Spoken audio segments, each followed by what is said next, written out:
여러분 반갑습니다. 자, 오늘 우리가 함께 살펴볼 내용은 우리 삶에서 가장 가까우면서도 때로는 가장 아픈 손가락인 가정에 대한 이야기입니다. 사실 살면서 참 많은 문제들과 부딪히잖아요. 그런데 유독 우리 마음을 가장 깊게 흔들고 힘들게 하는 건 결국 가족 문제더라고요. 오늘 이 시간에는요, 이 가족 문제의 아주 깊은 영적인 뿌리가 도대체 무엇인지, 그리고 우리가 보고 있는 이 자료가 어떤 근본적인 해결책을 제시하고 있는지 쫙 한번 풀어보려고 합니다. 자, 그럼 본격적으로 한번 들어가 볼까요? 본격적으로 시작해보죠. 도대체 왜 우리의 가정은 이렇게 고통을 겪는 걸까요? 사실 이건 시대나 국경을 다 떠나서 정말 모든 인류가 겪는 보편적인 숙제일 겁니다. 끝이 안 보이는 부부 갈등부터 내 맘 같지 않은 자녀 문제, 그리고 당장 숨이 턱턱 막히는 경제적인 압박이나 미래에 대한 불안감까지. 진짜 이런저런 문제들이 우리 가족의 어깨를 무겁게 누르고 있잖아요. 이 이야기를 듣고 계신 여러분의 가정은 지금 안녕하신가요? 오늘 다루는 텍스트는 이런 우리의 현실을 아주 예리하지만 또 굉장히 따뜻하게 짚어내고 있습니다. 자료에 나오는 이 문장을 한번 들어보시겠어요? 겉으로는 평안해 보여도 속으로는 눈물과 한숨이 있는 가정들이 적지 않습니다. 와, 이 짧은 한 줄이 정말 뼈를 때리지 않나요? 요즘 소셜미디어 보면 다들 너무 완벽하고 행복해 보이잖아요. 그런데 막상 그 화려한 현관문을 닫고 집 안으로 들어가면 남몰래 훔치는 눈물, 푹푹 쉬는 한숨, 이런 것들이 다 있다는 걸 이 자료는 깊이 공감하면서 인정하고 있는 거죠. 그런데 여기서 세상과 이 텍스트의 관점을 딱 비교해보면 진짜 흥미롭습니다. 보통 집안에 우환이 생기면 우리는 어떻게 하죠? 아, 시대가 안 좋다, 경제가 문제다, 아니면 그냥 내가 사람을 잘못 만났다 하면서 환경이나 남 탓을 하기 쉽잖아요. 그게 세상의 관점이죠. 하지만 성경의 진단은 완전히 아예 다릅니다. 이 자료는 가정 문제의 가장 근본적인 원인이 성격 차이나 돈 때문이 아니라 바로 인간이 하나님을 떠났기 때문이라고 아주 단호하게 못을 박고 있어요. 아니, 도대체 어디서부터 어떻게 꼬인 건지 텍스트가 말하는 그 기원으로 한번 거슬러 올라가 보겠습니다. 자, 첫 번째 파트입니다. 잃어버린 지위와 고통, 그리고 본래의 인간과 타락에 대한 내용인데요. 창세기에 묘사된 인간의 원래 모습? 와, 이건 정말 대단했습니다. 만물을 그 발 아래 복종하게 하는 하나님의 대리 통치자, 엄청난 영광과 존귀를 가진 존재였죠. 우리 모두가 원래는 이렇게 어마어마하게 디자인되었다는 거예요. 그런데 자료에서 히브리서 2장 8절을 인용한 부분을 보면 현실이 너무 다릅니다. 타락한 이후의 인간은 어떨까요? 하나님을 떠나고 거역한 결과 이제는 거꾸로 만물이 인간한테 복종을 안 해요. 통치권은 온데간데 없고 만물에 치이고 끌려다니는 아주 비참한 신세가 된 거죠. 원래 그 찬란했던 모습과 지금의 망가진 현실이 너무나 극명하게 대비되지 않나요? 이렇게 지위를 잃어버린 타락의 결과는 정말 참담합니다. 텍스트를 보면요. 인간이 하나님을 등지니까 가장 먼저 일어난 일이 바로 자연이 인간을 거역하기 시작했다는 겁니다. 지진이나 전염병처럼 생명을 위협하는 일들이 막 일어나는 거죠. 그런데 사실 더 무서운 건 따로 있습니다. 바로 인간이 인간을 위협하게 되었다는 사실이에요. 하나님과의 연결고리가 툭 끊어지니까 인간끼리 서로가 서로에게 가장 치명적인 존재가 돼버린 겁니다. 미워하고 싸우고 파괴하고 결국엔 세상에서 가장 안전해야 할 우리들의 가정마저 스스로 무너뜨리게 되었다. 이것이 자료가 꼬집는 비극의 핵심입니다. 그래서 이 자료의 선언이 우리에게 더 강렬하게 와닿습니다. 생각해보세요. 돈을 산더미처럼 벌거나 세상에서 제일 높은 자리에 올라가면 우리 가정의 문제가 다 해결될까요? 텍스트는 단 1초의 망설임도 없이 절대 불가능하다고 말합니다. 왜냐? 진짜 문제는 통장 잔고가 없는 게 아니라 하나님과의 영적인 관계가 끊어진 데서 오기 때문이라는 거죠. 영적인 병을 물리적인 약으로 고칠 수는 없는 노릇이니까요. 그럼 우리한테는 진짜 희망이 없는 걸까요? 에이, 당연히 그렇지 않죠. 바로 두 번째 파트로 넘어가 보겠습니다. 유일한 해답이신 예수 그리스도, 그리고 깨어진 관계의 회복입니다.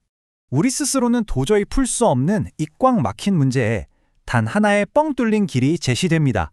여기서 가장 중요한 포인트는 바로 이 세 단어예요. 모든 사람을 위하여.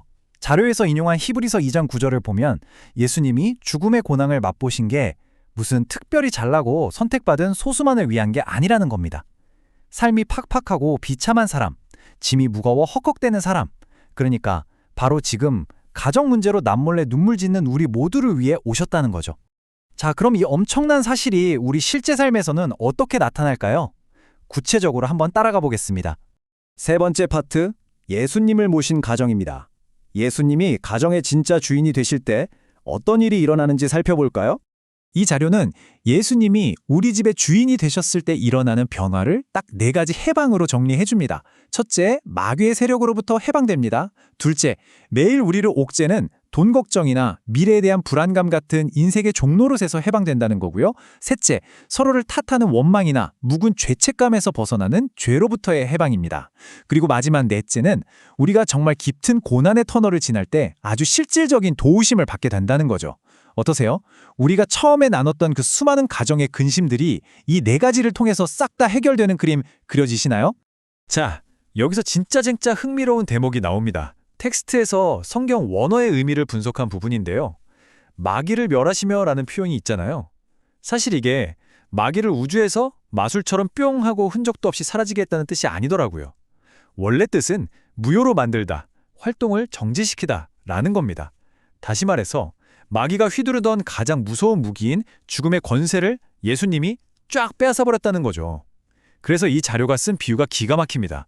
마귀가 졸지에 이빨 빠진 호랑이가 됐다는 거예요. 예수님이 주인이신 가정 앞에서는 그 으르렁대던 마귀도 그냥 덜덜 떠는 종이 호랑이에 불과하다는 거죠. 진짜 통쾌하지 않습니까? 이러니까 세상 사람들이 찾는 헛된 위안과 예수님이 주시는 진짜 평안이 확 갈리는 겁니다. 보통 안 좋은 일 좀 막아보겠다고 대문에 입춘대게 붙이거나 비싼 돈 주고 부적 써서 걸어두잖아요. 그런데 자료는 아주 단호하게 경고합니다. 그런 거짓된 안전장치들은 오히려 우리 삶에 더 큰 두려움과 파멸을 끌어들일 뿐이라고요. 오직 예수님만이 우리 마음의 족쇄를 풀고 오래 묵은 앙금을 용서하게 하는 진짜 참된 안정을 주신다. 이게 바로 이 텍스트가 전하는 아주 굳건한 메시지입니다. 자, 이쯤 되면 이 텍스트는 그냥 지식을 전달하는 걸 넘어서서 우리에게 엄청나게 간절한 호소를 던집니다. 이렇게 말하죠. 눈물로 기도하십시오. 가족을 예수님께 이끄는 것을 절대 포기하지 마십시오. 저자의 진심이 꾹꾹 눌러 담겨 있는 게 느껴지시나요? 사랑하는 남편, 아내, 우리 아이들을 참된 자유로 이끌기 위해 정말 애통하는 마음으로 매달리라는 뜨거운 권면입니다. 자, 그런데 여기서 끝이 아니에요. 가정을 진짜로 살리고 지켜내려면 하나의 강력한 결단이 더 필요합니다. 다음 단계로 한번 넘어가 보죠. 4번째 파트, 가정을 살리는 마지막 실천 단계인 타인을 위한 고난의 결단입니다.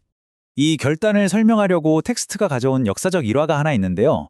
우리 모두 다 아는 유명한 명언입니다. 이순신 장군이 명량대첩을 앞두고 한 말. 필사즉생, 필생즉사. 다들 아시죠? 죽기를 각오하면 살고, 살려고 꼼수를 부리면 죽는다는 이 엄청난 역설. 자료는 이게 십자가의 원리와 똑같다고 말합니다.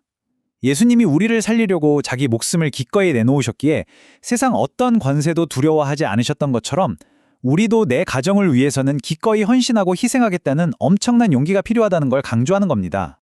자, 이제 오늘 분석해본 내용들의 바탕으로 우리 가정을 살리기 위한 구체적인 실천 방안 2가지를 딱 요약해 드릴게요.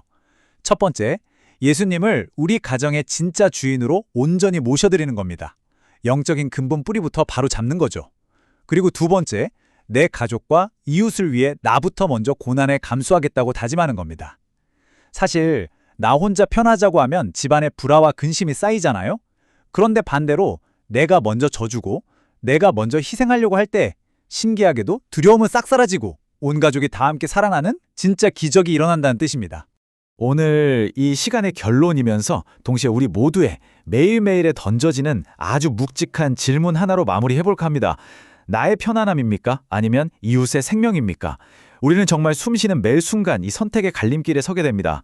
내 편안함과 내 이기심만 챙기다가 소중한 가정을 서서히 무너지게 둘 것인지, 아니면 나를 조금 희생하더라도 가족을 살리고 우리 집에 다시 생명의 온기를 불어넣을 것인지 말이죠. 오늘 우리가 함께 나눈 이 강력한 메시지가 여러분의 가정에 정말 상상도 못할 긍정적인 변화를 일으키는 작은 불씨가 되기를 간절히 바랍니다. 자, 여러분은 오늘 어떤 쪽을 선택하시겠습니까? 한번 깊이 고민해 보시길 바라면서 오늘 시간은 여기서 마치겠습니다. 함께 해주셔서 감사합니다.